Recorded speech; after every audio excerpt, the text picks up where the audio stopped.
Drama serial 20 में तुकीर के सामने इस बार मासूमा की हकीकत सामने आने के बाद उसने फैसला कर लिया है कि मासूमा के साथ इस तरह से करेगा कि उसे समझ आ जाए कि वो जिंदगी में कभी भी किसी के साथ बुरा ना करे। उधर जुबी मदिया के साथ बहुत ज्यादा खुश है। मासूमा ने इस बार टीटी के कारोबार को पूरा का पूरा तबाह करने और उसके सारे के सारे पैसे लूटने की भरपूर कोशिश की, लेकिन टीटी उसे कभी भी माफ नहीं करेगा। इस बार वो उसे छोड़ने भी वाला है। आने वाली इसकी मुकम्मल कहानी में आप सभी दोस्त देखेंगे। ऑफिस में इस बार तुकीर जैसे ही आता है यहाँ पर तो वो सारी की सारी बातें मासूमा से पूछने शुरू हो जाता है। कहता है कि मासूमा, तुमने मेरे साथ बहुत ज्यादा गलत किया है। मेरे बेटे की शादी वाले दिन ही तुमने मुझे परेशान करके रख दिया। नींद की गोली, यहाँ तक कि डॉक्टर ने भी मुझे जो मेडिसिन दी, उस दिन तुमने उन कॉल्स को भी डिलीट किया जो मेरी बीवी की आई हुई थी। यहाँ पर परेशान होता कहता है कि तुम मूसा के साथ जरा भी संजीदा नहीं थी।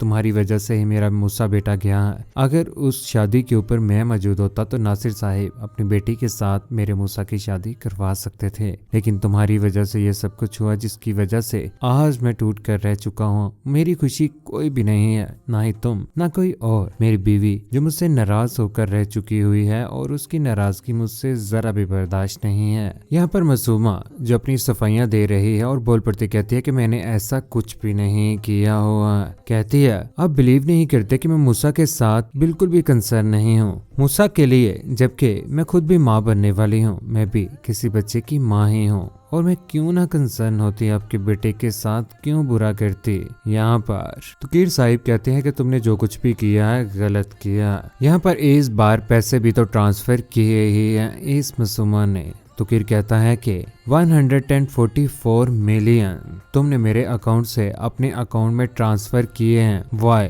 यहाँ पर मासूमा कहती है कि मैं तो डर चुकी हुई हूँ। मैं अपने आप को इस बार स्कोर करना चाहती हूँ। मैं नहीं चाहती कि मेरा बच्चा इस दुनिया में आए और वो परेशान होकर रह जाए। मेरे बच्चे को किसी किस्म की कोई भी परेशानी ना आए। यहाँ पर मासूमा कहती है कि आप जो कुछ मर्जी कर दें, आप अगर मुझे बेदखल भी कर दें, लेकिन याद रखें कि ये आपका वाहिद वारिस है। यहाँ पर तुकीर जो कि चाय पी रहा होता कहता है कि आज जिस तरह से तुम तिल मिलाई हो ना, तुम्हें परेशानी हो रही है अपने बच्चे की, बड़ी शिद्दत से मुझे याद आया है मूसा। मेरा भी वो अकलौता ही बेटा था, उसके साथ मैंने मोहब्बत की, लेकिन उस मोहब्बत को नजर लग गई तुम्हारी। शादी करने के बाद तो मैं परेशान होकर रह गया। मुझे समझ नहीं थी कि मेरे साथ इस तरह से होना था कि मेरी दूसरी बेबी ही मेरी दुश्मन थी। उसे सिर्फ और सिर्फ अगर मोहब्बत है तो मेरे पैसे और मेरे स्टेटस के साथ है। दूसरी जानिब जुबी एक दूसरे के साथ बहुत ज्यादा खुश हैं। सुबह के वक्त जैसे जुबी इस बार तैयार हो रहा होता है तो यहाँ पर पीछे से मदिया उसे देख रही है मोहब्बत भरी निगाहों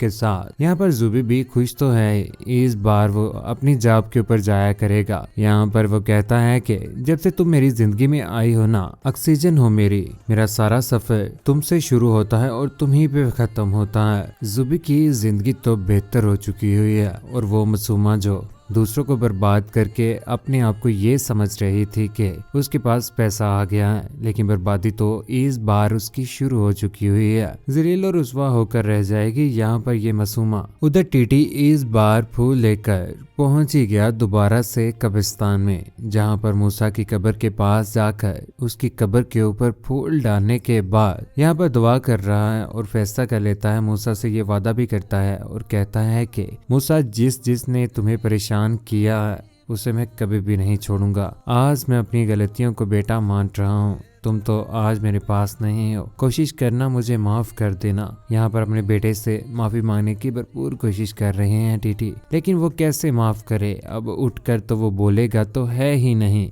आज यहाँ पर एहसास हुआ टीटी को, लेकिन बहुत ज्यादा देर हो चुकी होगी। तब क्या फायदा जब चिड़िया चुग गई कि गया वक्त हाथ नहीं आता। आज तुकीर को एहसास हुआ तो उस एहसास का क्या फायदा जब उसके पास उसका बेटा मूसा ही ना रहा। जिंदगी में इंसान वक्त पर सोच समझ ले तो उसी में बेहतरी होती है। जब देर हो जाए तो उसके बाद इंसान के हाथ कुछ भी नहीं आता। ऐसा ही कुछ बिस्मिल ड्रामे में भी हुआ। तुकीर को जब एहसास हुआ तो तब उसका बेटा उसके पास ना रहा। कब्रिस्तान में जाकर उसके पास जब वक्त उसे देगा तो तब उस वक्त का क्या फायदा। शादी के मौके के ऊपर अगर मौजूद होता तो बहुत ज्यादा खुशी के साथ आज जिंदगी गुजार रहा होता अपने बेटे को उसकी महबूबा के साथ देखकर। दुआ करने के बाद वो वहां से निकल तो जाता ही है, लेकिन दूसरी जानिब मासूमा जो गाड़ी में जा रही इस बार सोच रही होती है कि इस बार कहीं कुछ हो ही ना जाए। यहाँ पर उसकी तबीयत भी ठीक नहीं होती। इस बार उसे हॉस्पिटल में लेकर जाया जाएगा और जहाँ पर वो जाकर इस बार बच्चे की पैदाइश के बाद मर ही जाएगी। उसके हाथ कुछ भी नहीं आने वाला। मासूमा के घर में बेटे की ही पैदाइश होगी। बेटे की पैदाइश के बाद माँ तो बचेगी ही नहीं। इस बार ये बच्चा जाएगा तो यहाँ पर रिहाम के पास है। रिहाम के पास जब इस मासूमा का बच्चा जाएगा तो वो बच्चा कहलाएगा तो टीटी का ही। मूसा के चले जाने के बाद इस बार रिहाम की गोद दोबारा से भरने ही वाली है। माँ का दिल दुखाने वाली कैसे जिंदा रह सकती थी। एक माँ को इतना ज्यादा दुख दिया कि उसका सब्र इस बार जब जवाब दे गया तो अल्लाह पाक की जात ने भी देख ही लिया। यहाँ पर मासूमा को देखकर मासूमा के ऊपर यह अजाब तो नाजिल होना ही है। मासूमा की जिंदगी इस बार खत्म होकर रह गई। बच्चा तो टीटी के पास चला ही गया। टीटी ने इस बार फैसला कर लिया कि वो कभी भी रिहाम को तंग नहीं करेगा और अपनी पूरी की पूरी जिंदगी रिहाम के साथ ही गुजारेगा। जिंदगी में इंसान मोहब्बत करता है, दूसरी औरत खूबसूरत औरत को देखकर अपनी बीवी को भूल जाता है। माशरे में भी कुछ ऐसा ही है। जब घर में एक खूबसूरत बीवी भी मौजूद हो और आदत हो बाहर किसी लड़की नौजवान लड़की की तरफ नजर रखने की तो घर के घर तबाह हो ही जाते हैं। जिस तरह से तुकीर का घर तबाह हो गया।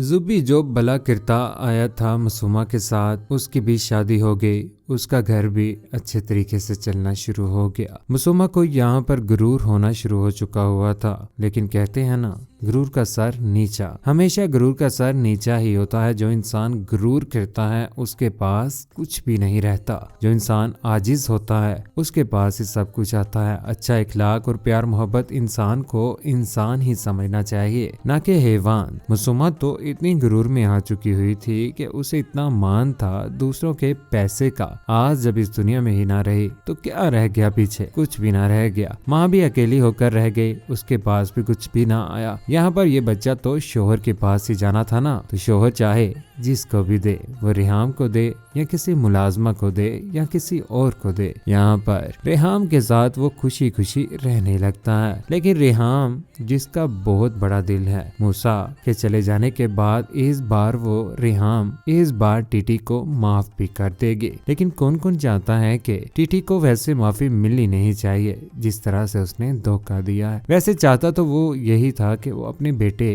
की शादी के ऊपर बर वक्त पहुंच पाता, लेकिन ये सब कुछ मासूमा की ही वजह से था, जिसकी वजह से वो शादी के ऊपर पहुंच ना पाया। अपनी कीमती राय का इज़हार नीचे कमेंट सेक्शन में जरूर कीजिएगा। चैनल को सब्सक्राइब करने के बाद बेल का बटन जरूर दबाइएगा। अपना ख्याल रखिएगा, दुआ में याद रखिएगा। अल्लाह हाफिज।